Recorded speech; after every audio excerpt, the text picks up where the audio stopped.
Ray McKnight here with Switzerland and Auction.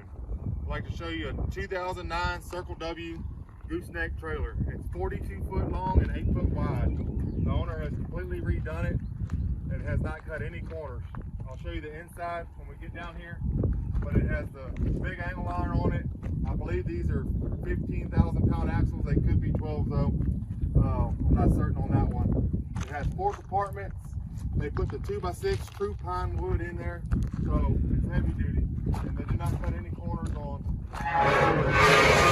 the gates, the channel iron. We do have a tarp that goes with it. The owner said it has a little 8-inch cut in it.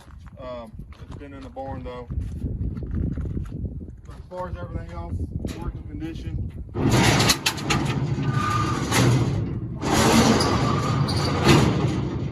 Redid all the bottom of the gates. Really nice trailer. If you're looking to get in the cattle hauling business, or if you're a sale barn looking for a really nice trailer, it's going to last a long time. This is one to be watching August 5th. Thank you.